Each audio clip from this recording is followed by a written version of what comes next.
Good afternoon from Chessington World of Adventures Resort, where today we are here for the Meet the Maker event for the World of Jumanji. This exciting new land will feature 3 attractions, dining and retail options, all themed after the famous franchise, and will open here at the theme park on May the 15th. Not only are we going to be able to go onto the construction site of the new land, we'll also meet the creative team behind the project itself. Let's go!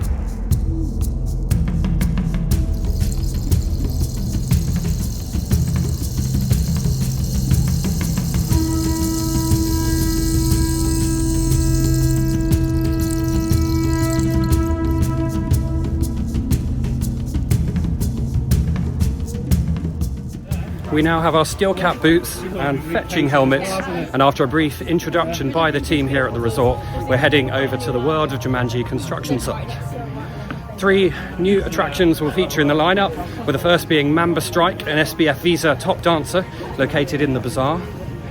Ostrich Stampede is a SPF Visa super jumper, and finally what will be the flagship attraction and everyone wants to see, Mandrill Mayhem, a B&M winged shuttle coaster that circles the area and will spiral around the incredible looking Jaguar Shrine, which we'll see very shortly.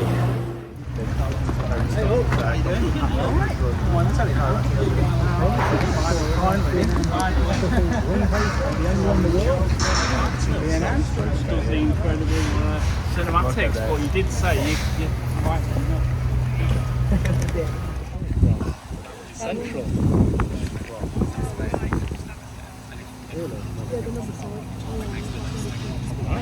So this ride here is inspired by the Dune scene from the film, if you have seen the new films. The idea being that you've kind of swept up within the Ostrich Stampede.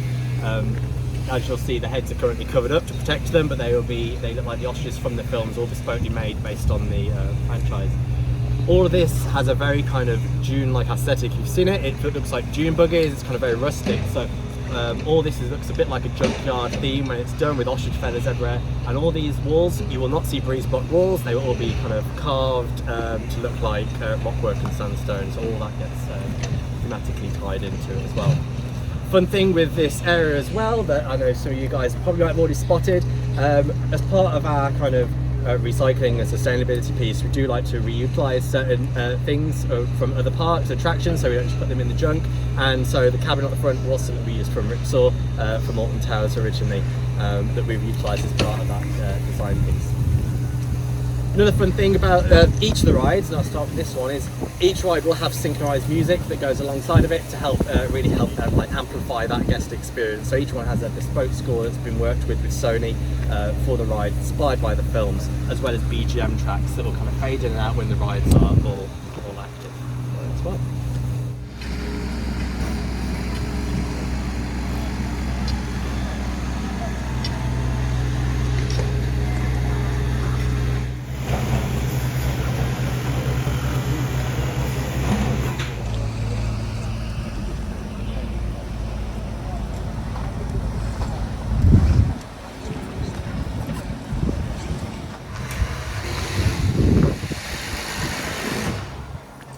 Oh, there he is.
Well, that's our construction tour finished, and absolutely amazing. What an insight into what this area is going to look like. Mandrill Mayhem, it's another B&M in the UK. I'm so happy about it. It looks smooth. It looks pretty intense, actually, for a family ride. And the theming in the station is fantastic. So, yeah, can't wait to ride that. The other two rides, they're going to be great fillers. They're going to help the park out with throughputs in general. And yeah, the theming is great. I love the little bazaar area as you walk through. It's quite immersive, actually. So, yeah. Thank you so much, Chessington. That was a great opportunity. So what do you think, Matt? Yeah, look, the place looks brilliant. I can't wait to get in there when the rides are open. Absolutely.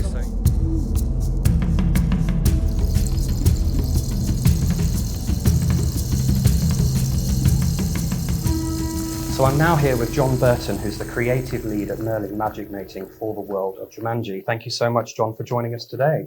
So my first question is, during the development of this project, was it the Jumanji IP that came first, with ride types then selected and developed with this in mind? Or was it the desire to add a new coaster or area to the park with the Jumanji IP then later identified as being suitable for this? Great question. So the World of Jumanji was actually born from the IP first. So as you've seen, that Merlin has teamed up with Sony as a partnership to bring Jumanji to life in themed entertainment. And so, of course, that was where we then developed the idea of Jumanji at Chessington. Fantastic. And how was the creation of this land different to the creation of the ride at Gardaland? For example, how did adapting the story and the theme of the ride vary between projects? So what we've tried to do is make each project bespoke for the areas in the parks they're in. So obviously with Gardaland, you had what was an indoor ride that we needed to change. So there we create a story that's all around collecting a gem and take it around in a dark ride experience. Whereas here at Chessington, we knew we had a land that we wanted to incorporate various scenes from different parts of the films. So both of them are different in terms of their narrative and story, but they both play within that same world of Jumanji piece. And there are a few nods across both that you will see once it's finished that actually tie those things together in that world. I think you're going to get a lot of questions about Easter eggs and if there are any between them. So yeah, we really look forward to seeing that. I believe Mandrill Mayhem is the first entirely new coaster you have been creative lead on. Has that really been an exciting process for you? It's been super exciting. I mean, I've worked on lots of projects, so Colossus Camp Go Gigantum, Walking Dead the Ride, so other roller coasters that are refurbished rides. This is the first one where I've been able to get my hands on actually designing this with B&M, which is really exciting. It's really unique as well. It has lots of special moments to it, which makes it really exciting. And for me, this is kind of dream come true to actually get to design something and see it go from sketch to reality. I was going to say, highlight of the career so far? Yeah, I'd say so far. It's the biggest investment piece that I've worked on to date. Excellent. The landscaping on site is understandably still a work in progress. So is more vegetation due to be added to give the area a denser jungle feel? Absolutely. So as you've seen, it's a building site. There's lots of mud, none of the paths are properly laid yet. And the planning is what you've seen today. That's only 4% of the landscaping that's actually in the land. Hopefully by the end of it, we'll have fleshed that out and it'll be a lush jungly environment that obviously over time will even build up more as time goes on. And what kind of planting are we going to see? Obviously, you've got bamboo in there already, but is there going to be palm trees like the concept art? Or so we've got landscape architects who've designed this and planted it. I'm not a person who knows much about plants, but I just know that what we've specified is various different types for the different what we call biomes. So as you'll see, you've got the ostrich ride, that's like the dunes, so the planting will be matching that type of aesthetic, same as the bazaar. And then as you step through into the jungle area, that will then change and become much more lusher as you go through that area as well. So there's a concept image which shows more than one row of Mandrill Mayhem being reversed. Has the ride been designed in a way that allows the direction of the rows to be changed? Should that be desired in the future? Honestly, I don't know. I mean, I'm sure it could be potentially, but at the moment, this is how it's designed. So we've got 7 rows, 6 of those are facing in one direction and 1 row is facing in the other direction. The whole point is to create something that is completely re-rideable and loads of different opportunities for guests. And will the last row facing the other way be an upcharge? It won't, so anyone can ride it. Great to hear. So following the success of Jumanji The Adventure at Gardaland, and soon World of Jumanji at Chessington here, what can we expect to see from the Jumanji IP across Merlin Entertainments in the future? So I can't say too much, but just watch this space. So B&M are famed across the globe for generally large, thrilling attractions and are known as the Mercedes-Benz of coaster manufacturers with potentially higher price tags in the industry.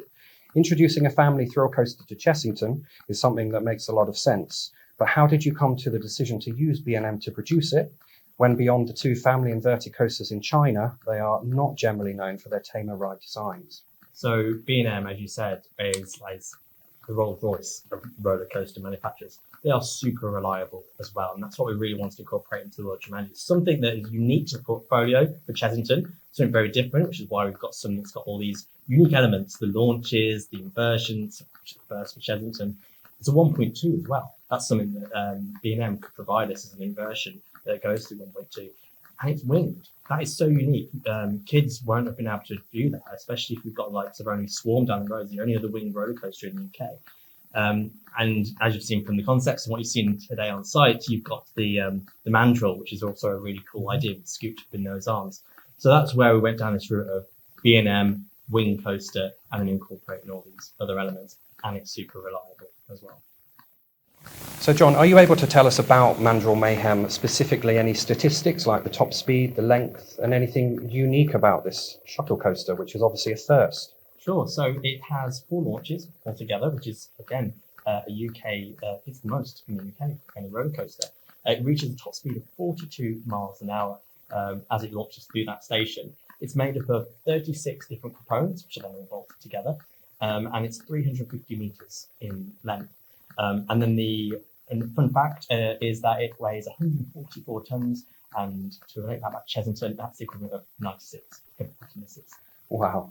And when are you likely going to take your first ride? I'm not too sure. Obviously, rides have to cycle a lot and do a lot of commissioning and testing, but as soon as they get that thumbs up to get on, I'd like to be the first person if possible to test it out. Fantastic. All right. Well, that wraps up the interview. So thank you so much, John. Thank really you. appreciate you speaking to us today.